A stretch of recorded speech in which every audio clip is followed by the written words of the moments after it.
खुलुमबाय रायजोफोर दिनै फुंबिलिनि खौराङाव फिन खेबसेबाव बयखौबो बरायनानै लाग्रोबाय। दासिमनि खौरांफोरा जाबाय। गिबि खौराङाव दङ बिधानसभा बिसायख'थिखौ थांखिना 25 फेब्रुवारि खालारनिफ्राय जागायनाय। बिपिएफ दोलोनि दिसपुर सोलो जात्रा हाबाफारिया चिराङाव सफैबाय। चिरां जिल्ला बिपिएफनि बानजायनायाव काजलगांव दिसपुर सोलो जात्रा हाबाफारिखौ मैया दिन्थिफुंदों। हाबाफारियाव बाहागो लादों बिटिसिनि चिफ हाग्रामा महिलारिजों लोगोसे गुबुन गुबुन बिफाननि मावफुं सोद्रोमा आरो बिपिएफ दोलोनि दैदेनगिरिफोरजों लोगोसे लाख लाख मददगिरिफ्रा। बे हाबाफारियावनो इउपिपिएल पार्टीनि गोख्रों दैदेनगिरिफ्रा हाग्रामा महिलारिनि दैदेननाय बिपिएफ पार्टीनि हाबा मावनाय आदर्शफोरखौ मोजां मोननानै बिपिएफ पार्टीयाव जयनिं जाबाय। जेरै बिसिडिआर आरो इउपिपिएलनि गायसनगिरि आरो बारग' एमसिएलए मावथि ब्रह्म हाज'वारि, प्रमद बर'नि बारग' ओएसटि सांग्रां ब्रह्म आरो इउपिपिएल पार्टीनि एमसिएलए खाम्फा बरगयारि बिथांमोना इउपिपिएल दोलो नागारना बिपिएफ दोलोआव मदद होबाय। बे बाथ्राखौ मख'नो गोनांदि गोबां समफोरावनो खौरांगिरिफोरनि सिगाङाव बिटिसिनि चिफ हाग्रामा महिलारिया बुंबोबाय थादों। प्रमद बर'आबो बिपिएफ दोलोजों खौसे जानो थाखाय दोलो नागारनानै फै, आंबो दोलो नागारनानै जथायै गुबुन मोनसे गोदानै पार्टी दागोन। बेफोर बाथ्राफोरखौ बुंबोबाय थादों।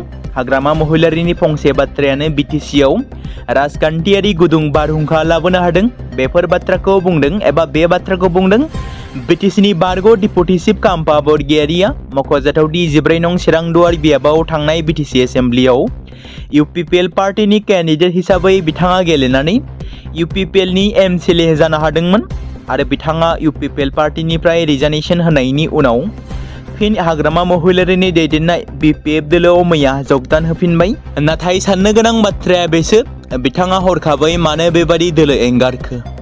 बेखौ लानानै खौरांगिरिनि सोंथि खालामनायाव खाम्फा बरगयारिया ओरैबायदि फोरमायदोंदि हाग्रामा महिलारिनि फंसे बाथ्रायानो बिटिसिआव राजखान्थियारि गुदुं बारहुंखा लाबोनो हादों। बेनो जाबाय बिधानसभा बिसायख'थिनि सिगां सोरबा जुदि बिपिएफ दोलोआव जयनिं जायोब्ला जों बजबनानै लागोन। मख'जाथावदि 14 नं चिरां दुवार बिटिसि बियाबनिफ्राय इउपिपिएल दोलोनि एमसिएलए देरहासार जानाय खाम्फा बरगयारिया बिपिएफ दोलोआव मैया बिटिसिनि चिफ हाग्रामा महिलारिनि नुजाथिनायाव जयनिं जाफिनबाय। हाग्रामा महिलारिनि आदर्शखौ मोजां मोननानै फिन बिपिएफ दोलोआव आगान होबाय खाम्फा बरगयारिया। मख'नो नांगोनदि थांनाय बिटिसि बिसायख'थियाव हाग्रामा महिलारिनि हेंथायैबो 10 नं देबोरगाव बिटिसि बियाबाव इउपिपिएल दोलोनि बिजाथि महरै गसंदोंमोन खाम्फा बरगयारिया। बेनि अनगायैबो बिटिआरनि बारग' सिएम प्रमद बर'नि ओएसटि सांग्रां ब्रह्म आरो इउपिपिएलनि गायसनगिरि गाहाय नेहाथारि मावथि ब्रह्म हाज'वारि बिथांमोनाबो मैया बिपिएफ दोलोआव हाबो। बेराफारसेथिं बिटिसिनि चिफ हाग्रामा महिलारिया खौरांगिरिनि सिगाङाव बुङोदि बिफर इलेक्शन कड अफ कन्डाक्ट सोरबा इउपिपिएल नेताया फैयोब्ला जों बरायगोन होनना बुंनाय लोगो लोगो 24 घन्टा जास्लाबैयावनो इउपिपिएल दोलोनि एमसिएलए बारग' डिपुटि चिफ खाम्फा बरगयारि, बारग' एमसिएलए मावथि ब्रह्म हाज'वारि आरो लोगोसे डक्टर सांग्रां ब्रह्म बिथांमोना बिपिएफ दोलोआव जयनिं जानायखौ नुनो मोनदों। आरो गोदानै बिपिएफ दोलोआव जयनिं जाफैनाय सोद्रोमाफोरखौ चिरां जिल्लानि काजलगांवआव दुंब्रुदै बरायदों बिपिएफनि आफादगिरि हाग्रामा महिलारिया।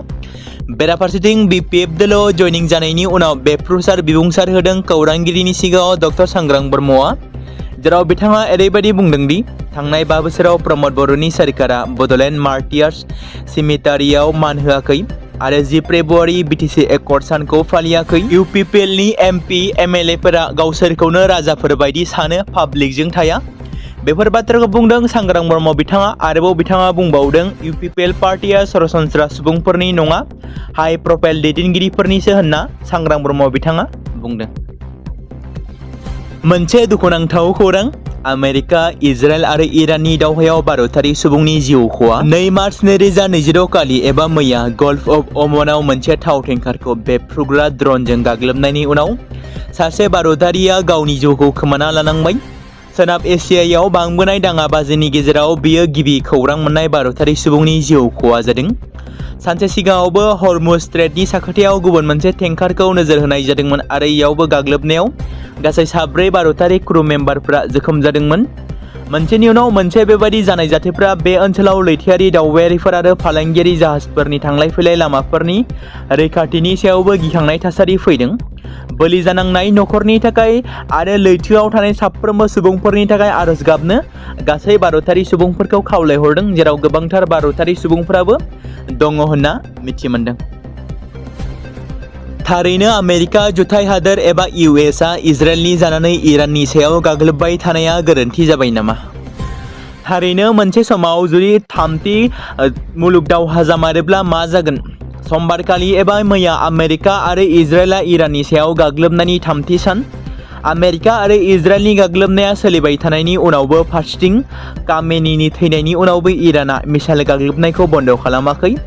बेबायदिनो इराना हरसेयावनो Bahrain, Iraq, Jordan, Kuwait, Oman, Qatar, Saudi Arabia आरो इउनाइटेड आरब इमारेट्स बायदियाव थानाय रैखाथि बादायाव एयार स्ट्राइक खालामहरदों। बे समावनो समबारखालि फोसावनाय रेड क्रिसेन्ट ससाइटि अफ इराननि बायदिब्ला आमेरिका आरो इजराइलआ इरानखौ नोजोर होनानै खालामनाय अख्रां गाग्लोबनायनि जाहोनाव इरानाव खमैबो सा 555 सुबुंनि जिउ खहा जादों। ससाइटिनि बायदिब्ला बे दावहायाव दासिम मोन 131 नोगोरफोरा गोबां खहा जादों। हेजबल्लायाव रकेट गाग्लोबनायनि खौरां होदों। दासिम आमेरिकानि 3 रौनियाफोरनि जिउ खहा जादों आरो गुबुन 5 सुबुंफोरा गोब्राबै जोखोम जादों होननाबो रिपर्टआव मोननाय जादों। दासान्दि इरानाव 40 सान माहारियारि दुखु आरो 7 सान बन्द फालिदों। ट्राम्पआ दाबि खालामदों दि बे गाग्लोबनायाव इराननि सा 48 दैदेनगिरिफोरनि जिउ खहा जादों। बियो बेखौबो दाबि खालामदों दि गोबां जाहाजफोरा सिलिंखार जाबाय। आमेरिका आरो इजराइलनि रौनियाफोरा साननैनि गेजेरावनो इराननि सायाव 1000निबो बांसिन बमा गारहरनायनि दाबि खालामदों। आसाम फिजिकेल एकाडेमियाव सोलोंथाइ लानानै साख्रि मोननाय सासे लाइमोनखौ मैया गाजा गोमजायै बरायदों। गसाइगावनि आमलाइगुरियाव थानाय आसाम फिजिकेल एकाडेमिनि मोनसे गेदेरथार जाफुंसारनाय। आसाम फिजिकेल एकाडेमियाव सोलोंथाइ लानानै साख्रि मोननो हानाय सासे बिजाथिखौ मैया गसाइगाव महकुमानि आमलाइगुरि गामियाव थानाय आसाम फिजिकेल एकाडेमियाव गाजा गोमजायै बरायनाय मोनसे हाबाफारि खुंफुंनाय जायो। बे हाबाफारियाव बाहागो लानानै गासैबो सोलोंसाफोरखौ खुसिजों रंजाखांनायखौ नुनो मोननाय जादों। मख'नो गोनांदि भारतारि रौनिया बिफानाव साख्रि मावनानै आजिरा मोननाय सानै सुबुंनि गोख्रों नाजानायनि गेजेरजों गायसनजानाय बे एकाडेमियाव दिनैसिम गोबां लाइमोनफ्रा साख्रियाव थिसनथाइ मोनगासिनो दं। बेनिखायनो जाय लाइमोनफोरा साख्रि लानो गोसो बिसोरखौ बे एकाडेमियाव फैनानै सोलोंथाइ लाफैनो खावलायहरदों एकाडेमिनि बिबानगिरिफ्रा। इउपिपिएलनि आफादगिरि प्रमद बर'नि मुङै रायजो सभानि बिसायख'थिनि थाखाय नमिनेशन बिलाइ लायदों। 5 मार्च खालाराव नमिनेशन बिलाइ गथायनाय जोबथा सान। 16 मार्च खालाराव आसामनि मोनथाम मासिनि थाखाय बिसायख'थि जागोन। मख'नो गोनांदि बिजेपि दोलोनिफ्राय फारियै 5 बिजाथि रामेश्वर तेली, यगेन मोहन, तेरस गवाला, तपन गगৈ, पुलक गहाय आरो दीपलुरन्जन सर्मा बिथांमोना बिजाथिलाइखौ बुथुमदों। कसुगाव बियाबाव बिटिसि सोरखारनि मोनबा गेरेन्टिखौ मैया गुबुन गुबुन जायगाफोराव होनाय बायदिनो फिन बिटिसि सोरखारा राननानै होदों। क'क्राझार जिल्लानि गसाइगाव महकुमानि सिङाव थानाय 6 नं कसुगाव बियाबनि सिङाव थानाय रायकुंबारि गामियाव सानसेनि हाबाफारि लानानै गोबां मुलाम्फा मोनगिरिफोरनो 2 लाख राङै चेक गथायदों। थांनाय बिटिसि बिसायख'थिनि सिगां रायजो राजाफोरनो खोथा होनाय बायदिनो मैया बिटिसि सोरखारनि बानजायनायाव मोनबा गेरेन्टिखौ राननानै होनाय हाबाफारिया जानानै थाङो। हाबाफारियाव गाहाय आलासि महरै बाहागो लाफैयो बिटिसिनि मावफुं सोद्रोमा रबिराम नार्जारी, मिरु बिपिएफ दोलोनि लाइमोन गांखंनि लेङाइ आफादगिरि प्रहलाद ब्रह्म, गसाइगाव जिल्ला बिपिएफ दोलोनि आफादगिरि सभाराम बसुमतारी बिथांमोनजों लोगोसे गोबां दैदेनगिरिफ्रा बाहागो लायो। आसाम पुलिसआ गोजौ बिबानाव थानाय गोबां मावख'गिरिफोरखौ सोलाय-सोल' खालामनाय जादों। फारियै डिसिपि मृणाल देखाखौ खोला चालमारानि एसएसपि महरै सोलायनाय जादों। बेनि सोलाय फरेन्सिक साइन्स लेबरेटरिनि सामलायगिरि डक्टर रबि कुमारखौ दैथायहरनाय जादों। डक्टर रबि कुमारखौ दरंनि एसएसपि महरै सोलायनाय जादों। बङाइगावनि एसएसपि मोहनलाल मीनाखौ फरेन्सिक साइन्स लेबरेटरिनि डाइरेक्टर महरै सोलायनाय जादों। एसएसबिनि पंकज यादवखौ बजालिनि एसएसपि महरै सोलायनाय जादों। काछारनि एसएसपि पार्थ प्रतिम दासखौ नगाव जिल्लानि एसएसपि महरै सोलायनाय जाबाय। हेमन्त कुमार दासखौ दरंनि एसएसपि महरै सोलायनाय जादों। हेमंत कुमार दासखौ एसएसबी महरै गुवाहाटीयाव ट्रेन्सफार खालामनाय जादों। नगावनि एसएसबी स्रपिनेल देखाखौ धेमाजिनि एसएसबी महरै सोलायनाय जादों। डीसीपी नमल महन्तखौ बङाइगावनि एसएसबी महरै सोलायनाय जादों। कामरुपनि एसएसपी सन्जीब कुमार सैकियाखौ काछाराव दैथायहरनाय जादों। बजालिनि एसएसपी सुमन चक्रवर्तीखौ तामुलपुराव ट्रेन्सफार खालामनाय जादों। बेबायदिनो कामरुपनि एसएसपी सन्जीब कुमार सैकियाखौ काछाराव दैथायहरनाय जादों। बजालिनि एसएसपी सुमन चक्रवर्तीखौ तामुलपुराव। बेबायदिनो गोबांथार दैदेनगिरिफोरखौ गाव गावनि बिबाननिफ्राय गुबुन आरोबाव जायगायाव दैथायहरदों। खौरांगिरि धर्मेन्द्र काक्लारिनि बिजाब my journalism and social work life a brief जार्नीखौ प्रतिदिन टाइमनि गाहाय सुजुगिरि नितुमनि सैकियाया बेखेवनानै होदों। असमिया प्रतिदिनाव खामानि मावनाय गागि खौरांगिरि आरो लिरगिरि धर्मेन्द्र काक्लारिनि जिउ खौराङारि बिजाब जायनि मुङा आंनि जार्नालिज्म आरो समाजारि हाबा जिउ मोनसे सुंद' दावबायारि ब्रिफ जार्नीखौ मैया गुवाहाटीनि जुनारसालि र'डआव थानाय प्रतिदिन टाइमनि मावख'आव प्रतिदिन टाइमनि गाहाय सुजुगिरि नितुमनि सैकिया बिथाङा बेखेवनानै होयो। बिजाब बेखेवनाय बुब्लियाव नितुमनि सैकिया बाख्नायजाथाव रावजों बिबुंथि होयो एबा बुङो दि बेयो गांसे जिउ खौरांल' नङा, बेयो सुबुं अनसायनायजों सोमोन्दो गोनां रादाब बुथुमनायनि मोनसे थुलुंगाखांनाय बिदिन्थि। समबारखालि गुवाहाटीयाव कामरुप मेट्रपलिटान कर्टआव जानाय हियारिंनि उनाव बिजिरसालिया महरगिरि जुबिन गार्गनि थैनाय केसखौ सोमोन्दो लाखिनानै फ्रिज खालामनाय बेंक एकाउन्टखौ खुलिफिननो बिथोन होयो, जेराव हारिमुआरि फालांगिरि श्याम कानु महन्तनि सायाव अजद होदों। बेजों लोगोसे बे केसनि सायाव फैगौ हियारिंखौ 19 मार्च खालाराव थि खालामनाय जादों। बिजिरसालिया समबारनि हियारिंनि समाव सिंगापुर पुलिसनि रिपर्ट बिनाय गुबुन मोनसे आर'जलाइखौबो नेवसिगारदों। बिजिरसालियाव जुबिन गार्गनि रुंसारि बिनानाव पालमी बरताकुरा समबारखालि दायनिगिरि श्याम कानु महन्तनि बेंक एकाउन्टखौ लानानै बिजिरसालिनि थिरांथाखौ लानानै गोजोननाय गैयैखौ फोरमायदों। बिजिरसालिया माखासे खुंथायारि गोबाव जानाय आरो टेकनिकेल जेंनाफोरनि थाखाय बे थिरांथाखौ लादों। गुबुन फारसेथिं जुबिन गार्गनि केसजों सोमोन्दो थानाय सोरखारजों थिसनजानाय special public prosecutor special advocate Niazul कामरेआ खौरांगिरिफोरनि सिगाङाव बुङो दि जौसिन बिजिरसालिया 19 मार्च खालाराव दायनिगिरिफोरनि फोरमानफोरखौ रेकर्ड खालामगोन। बेनि उनाव बिजिरनाय जागायगोन। दायनिगिरिनि सायाव बिबुंथि होनानै बिथाङा बेखौबो बुङो दि आं दायनिगिरिनि सोमोन्दै जेबो बुंनो हाया, बिसोर मा गोदान आर'जलाइखौ फाइल खालामनो हागोन। मख'नो गोनांदि जुबिन केसनि दायनिगिरिफ्रा जुडिशियेल हाबाफारिखौ गोबाव खालामनो थाखाय गोबां आर'जलाइफोरखौ होदोंमोन। बे बाथ्राखौ अजद होदों। उखिला बेखौबो बुङो दि टेकनिकेल जाहोननि थाखाय बिजिरसालिया श्याम कानु महन्तनि प्रयजन एबा फ्रिज जानाय बेंक एकाउन्टखौ खुलिफिननो बिथोन होदों। नोंथांमोननि गेजेराव फोसावनो लादों मुलुगनां थाखोनि मोनसे दावहानि खौरां। इरानाव आमेरिका आरो इजराइलनि गाग्लोबनायनि उनाव इराकनि थासारिखौ लानानै मुलुगनि गोबां हादोरफोरा जिंगा सिदों, जेराव इजराइल आरो इराननि गेजेराव थानाय इराक हादोरा गिखांनाय फैदों, जायनि जाहोनाव थामथि मुलुग दावहा जागोन नामा होनना गिखांनाय थासारि सोमजिदों। गुबुन फारसेथिं रासियाया सिगांनिफ्रायनो आमेरिकानि बेबादि गाग्लोबनायखौ गोख्रों रावजों सोंखारिबोदों। बेजों लोगोसे इउरपनि मोननै गोहोगोरा हादोरफ्रा बिबुंथिनि गेजेरजों आमेरिकाखौ हेफाजाब होदों होनना फोरमायथिदों। फ्रान्स आरो जार्मानिया बे बिबुंथियाव मख'दों दि बिसोरो गल्फ ओनसोलाव गावसोरनि लुबैनाय आरो गावनि लोगोआरि हादोरफोरनि लुबैनायखौ रैखा खालामनो थाखाय साखाफारा, आरो रासिया आरो चाइनाया इरानजों मदद दं। बुंनो थाङोब्ला इजराइल आरो इराननि गाग्लोबनाया बुहुमखौ मोननै थाखोआव बोखावदों आरो गंनैबो हादोरनि लोगोसे गोबां हादोरा मदद होनो साखाफारा जाबोदों। फारसेथिं आमेरिकानि गाग्लोबनायाव इराननि जौसिन दैदेनगिरि आयातुल्ला आली खामेनीजों लोगोसे गोबां सुबुंनि जिउ खहा जानायनि उनाव इराना आरोबाव गाग्लोबनो हुमखि होदों।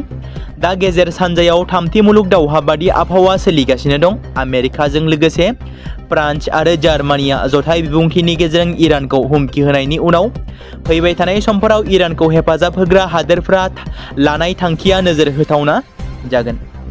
मार्च खालाराव बड'फा उपेन्द्रनाथ ब्रह्मनि दैदेननायाव दुलाराय बर' फरायसा आफादनि आलादा रायजो बिनाया जाजेनदोंमोन।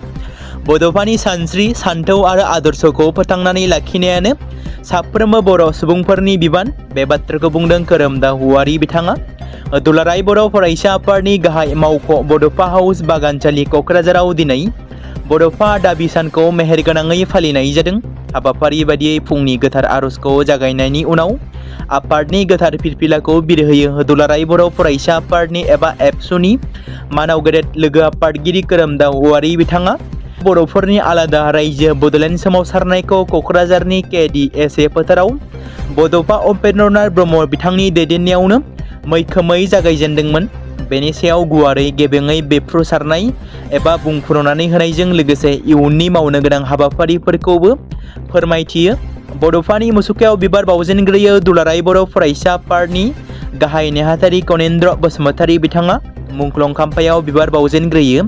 मानाव गेदेर लोगो आफादगिरि खोरोमदाव औवारि बिथाङा हाबाफारियाव दुलाराय बर' फरायसा आफादनि दैदेनगिरि बिथांमोन, क'क्राझार मुलुगसोलोंसालि दालाइ एबसुनि बिबानगिरि आरो फरायसा बिथांमोनाबो बाहागो लानानै दिनैनि हाबाफारिखौ मेहेरगोनां खालामो। इराननि सायाव आमेरिका आरो इजराइलनि जथाय गाग्लोबनायनि उनाव सोनाब एसियायाव दुंहाव थासारिया बांदों। बेनि गेजेरावनो समबारखालि मोनायाव गेजेर सानजा दावहाखौ लानानै दिल्लीयाव 3 घन्टानि CCSनि मोनसे गोनांथार जथुमा खुंफुंनाय जायो। बे जथुमाखौ हादोरनि गाहाय मन्त्रि नरेन्द्र मदिआ दैदेनदोंमोन आरो बिथाङा बुंदोंमोन, आं इजराइल आरो इराननि गिख्रंथाव गाग्लोबलायनाय, जाथाय जानाय एबा खहा जानायखौ बिथा खालामनानै फन कलनि गेजेरजों इजराइलनि गाहाय मन्त्रि बेन्जामिन नेतन्याहुजों रायज्लायहरदों। बे बाथ्राखौ नरेन्द्र मदिआ गावनि ससियेल मिडिया एक्सआव फोरमायदों। मख'नो गोनां बाथ्रा दि इजराइलनि गाहाय मन्त्रिजों जानाय सावरायलायनायनि सोमोन्दै गाहाय मन्त्रि नरेन्द्र मदिआ गावनि ससियेल मिडिया एक्सनि पस्टआव बुंदों दि आं गाहाय मन्त्रि बेन्जामिन नेतन्याहुजों जानबुंनि गेजेरजों रायज्लायदोंमोन आरो ओनसोलनि बावैसो थासारिनि सायाव सावरायदोंमोन। बावैसोनि जाथायफोरनि सायाव भारतनि जिंगासिनायखौ फोरमायनानै आं सरासनस्रा नोगोरारिफोरनि रैखाथिखौ गोनांथि होनायनि सायाव गोसो होदों। आंबो दावहाखौ फोजोबनो खावलायदोंमोन। बे बाथ्राखौ मदिआ फोरमायदों। बेराफारसेथिं CCS सावरायनाया बै समाव जादोंमोन जेब्ला आमेरिका आरो इजराइलआ इराननि सायाव जयै एयार स्ट्राइक खालामनायनि उनाव बे ओनसोलाव दुंहाव थासारि सोमजिदोंमोन। बे बुहुम राजखान्थियारि बेले-बेजे बांनायखौ आरो बुहुमनां रैखाथिनि जेंनाया गोख्रों जानायखौ बुंथिदों हादोरनि गाहाय मन्त्रि नरेन्द्र मदिआ।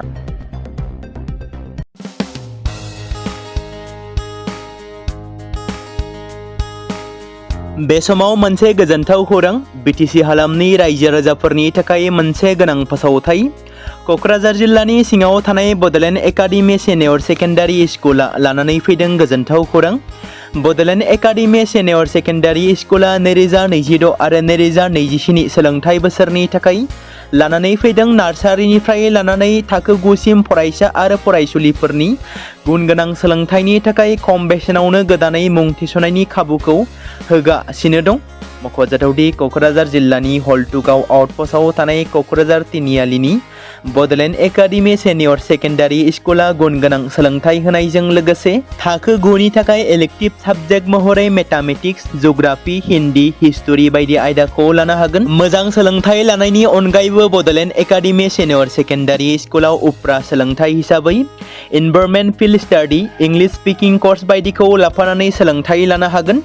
बेनि अनगायैबो गोजान लामा हान्थिनानै फरायग्रा फरायसा फरायसुलिफोरनि थाखाय आलादा आलादायै मोजां हस्टेलाव थानानै फरायनो हानायनि खाबुफोर होनाय जादों। बेनि थाखाय नोंथांमोना आबुङै मिथिबावनो थाखाय एबा थोंजोङै फोनांजाब खालामहर 9101 488 399 जानबुं नम्बराव। बे समाव मोनसे गोनां फोसावथाय बर' सावथुन नायनानै मोजां मोनग्रा गासै बर' रायजो राजाफोरनि गेजेराव लानानै फैदों मोनसे बर'नि OTT प्लेटफर्म गोनां, जाय प्लेटफर्मनि गेजेरजों नोंथांमोना बर'नि गोदान गोजाम सावथुनफोरखौ नुनो मोनगोन। थांनाय माखासे बोसोर सिगां बर'नि गेजेराव लानानै फैनाय निउबो एप बायदिनो फिन आरोबाव लानानै फैदों बर' रायजो राजाफोरनि थाखाय। बे बाथ्राखौ मख'नाया गोनांदि 2025 मायथाइनि जानुवारि दानाव ओंखारनाय आंगो स्ट्रिम मुंनि मोनसे OTT प्लेटफर्म गोनां निउबो एपनि गेजेरजों नोंथांमोना गोबांथार बर'नि सावथुनफोर जेरै ट्रेजेडि, रमान्टिक, एक्सन आरो कमेडिजों बुंफबनाय सावथुनफोरखौ नुनो मोनगोन। जेरै सनानि नखर, थांखि गैयै समाज, अनसुला आफा, हिर', बिमा बायदि बाजै, अर, थैसाम, वान्टेड, संदान आरो रं नाम्बार बायदि सावथुनफोरा मख'जाथाव। बेफोर सावथुनफोरखौ नायनो थाखाय नोंथांमोना गिबियावनो आंगो स्ट्रिम एपखौ गाव गावनि मबाइलाव थानाय प्ले स्ट'रनिफ्राय डाउनल'ड खालामनानै लोगोसे इनस्टल खालामनानै गावनि मबाइल नाम्बारजों लग इन खालामनानै लाग्रोनांगोन।